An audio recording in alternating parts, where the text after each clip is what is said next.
Assalamualaikum warahmatullahi wabarakatuh. Halo teman-teman, perkenalkan nama saya Aragaluh Harunisa, NIM 2019 Saya dari Institut Teknologi PLN dan di sini saya ingin mempresentasikan sebuah jurnal yang berjudul Towards Smart Agriculture Monitoring Using Fuzzy System. Jurnal ini dipublikasikan oleh Jurnal IEE pada tanggal 1 Desember 2020. Di sini ada link yang teman-teman bisa akses juga dan di sini ada tertera penulisnya. Yang pertama, abstrak. Dalam pertanian konvensional, petani biasanya membutuhkan tenaga kerja manual dan kebutuhan untuk terus memantau. Hal ini tentu menyebabkan penggunaan sumber daya dan teknologi yang tidak efisien. Nah, dengan mewujudkan suatu konsep smart farming berbasis teknologi IoT, maka petani dapat menggunakan aplikasi mobile untuk mengontrol kelembapan udara, suhu udara, dan kelembapan tanah, serta faktor-faktor yang dapat mempengaruhi pertumbuhan tanaman. Selain itu, penggunaan timer untuk mengontrol pompa dalam sistem penyiraman konvensional tidak selalu praktis dalam kasus kehidupan nyata. Permasalahan diangkat dalam jurnal ini yang pertama adalah masalah pangan. Masalah pangan di sini merupakan sektor yang selalu dibutuhkan oleh manusia, terlebih konsumen di Indonesia yang sangat besar.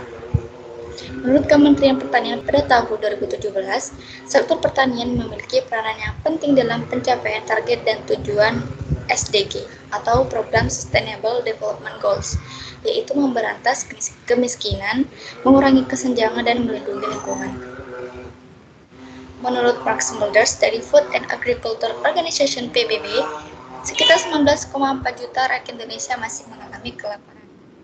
Dari itu diperlukan solusi untuk menangani masalah tersebut, yaitu dengan meningkatkan produksi tanaman pertanian. Salah satu caranya adalah dengan memperhatikan proses pemantauan perkembangan tanaman, misalnya intensitas cahaya, kelembapan, dan suhu pada tanaman. Dengan mewujudkan konsep smart farming berbasis teknologi IoT, petani dapat menggunakan aplikasi mobile untuk memantau kelembapan udara, suhu udara, dan kelembapan tanah. Selain itu, di makalah ini juga mengusulkan kerangka kerja yang memungkinkan logika fuzzy canggih untuk mengontrol waktu switching pompa sesuai dengan variabel yang ditentukan oleh pengguna menggunakan sensor. Perancangan pada jurnal ini menggunakan beberapa elemen penting, yaitu seperti sistem daya, breadboard, sensor DHT11, sensor kelembaban tanah positif, dan pengontrol node MCU. Kemudian master control tertutup dalam casing ini memiliki ukuran yang telah ditentukan untuk menyimpan semua komponen yang diperlukan. Seperti yang telah ditentukan, ukurannya yaitu 20 x 14 x 8. Ini adalah prototip pengontrol utama, prototip sistem penyedingan air, dan ini adalah gambaran dari sistem keseluruhan dari prototipe. Teman-teman bisa lihat ini adalah flowchart dari sistem pengairannya. Ini adalah flowchart untuk tangki airnya. Ini adalah pengontrol switching pompa. Sensor yang digunakan dalam unit kontrol perangkat keras ini adalah yang pertama sensor suhu dan kelembapan udara DHT11, yang kedua sensor kelembapan tanah kapasitif, dan yang terakhir sensor ultrasonik. Gambar berikut menunjukkan komunikasi antara subsistem. 3 subsistem utama yang terlibat dalam sistem perangkat keras yaitu master controller, sistem water leveling, dan water pump switching controller. Yang pertama, pengontrol utama dilengkapi dengan panel surya, kelembapan udara dan sensor suhu, papan roti, power bank, node MCU, tanah kapasitif, sensor kelembapan, dan pembatas kedalaman. Yang kedua, sistem pompa air dilengkapi dengan sensor ultrasonik dan Arduino Uno. Daya dipasok oleh adaptor universal yang terhubung ke steker 3 pin. Pompa air dikendalikan oleh pengontrol switching pompa air. Yang ketiga, pengontrol switching pompa air terdiri dari Arduino Uno, modul relay, modul NRF, adaptor universal, dan pompa air. Ini adalah tabel yang menunjukkan perkembangan aturan-aturan fuzzy, di mana sistem pemantauan pertanian cabai yang terdiri dari beberapa input multinilai dan output multinilai tunggal. Nah, logika yang digunakan ini membuat sistem lebih pintar. Pengaturan dari aturan ini penting karena juga perlu mempertimbangkan pertumbuhan kondisi tanaman cabai. Nah, logika fuzzy tidak seperti dua nilai logika boolean karena dapat menangani tingkat keanggotaan dan derajat kebenaran. Nah, menggunakan kontinum nilai-nilai logis antara 0 dan 1. Hal ini dapat memberikan nilai antara benar dan salah. Misalnya, 0,4.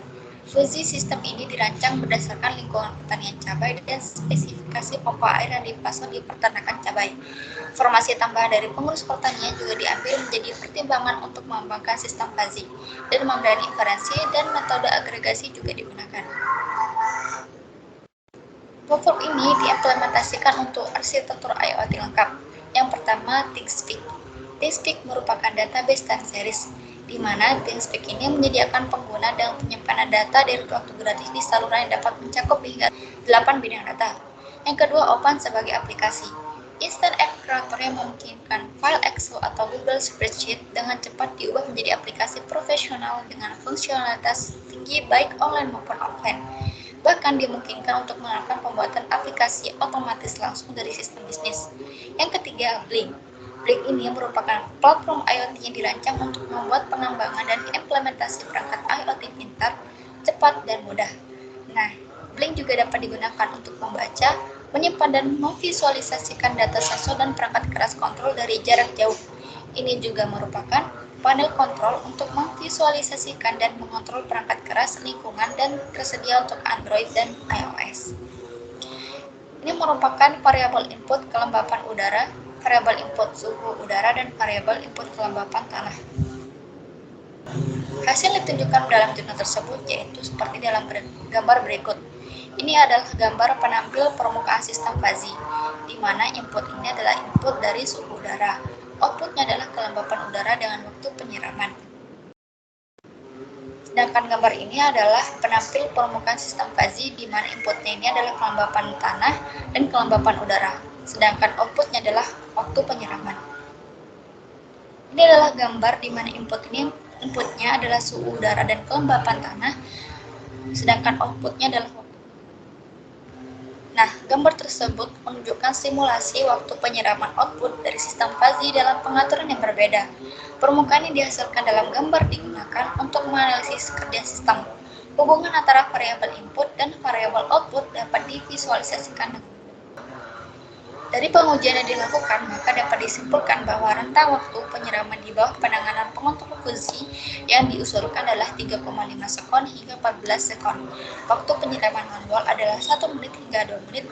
Waktu yang dihabiskan telah berkurang secara signifikan sekitar 88,3%. Dengan sistem yang diusulkan, petani dapat menghemat lebih banyak waktu dan energi. Tingkat kelembapan tanah basah, kelembapan udara tinggi, dan suhu udara rendah, pompa masih akan memasok 0,883 mili air ke pabrik. Namun, volume ini sangat kecil dan dapat diabaikan. Kesimpulannya, volume air yang diberikan ke pabrik berkisar antara 0,883 mili hingga 11,67 mili setiap kali data diperbaharui. Dengan analisis ini, petani mampu mengukur dan mengatur volume penyiraman secara efisien.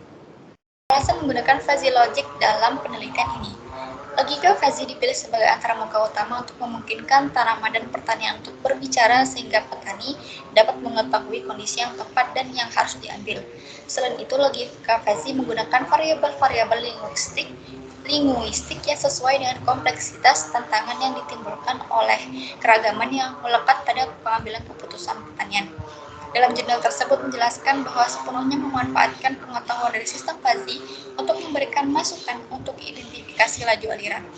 Dengan demikian, efektivitas proses ditingkatkan dibandingkan dengan perawatan tradisional dan manual dari para petani. Sekian dari saya, terima kasih telah menonton. Kurang lebihnya mohon maaf. Wassalamualaikum warahmatullahi wabarakatuh.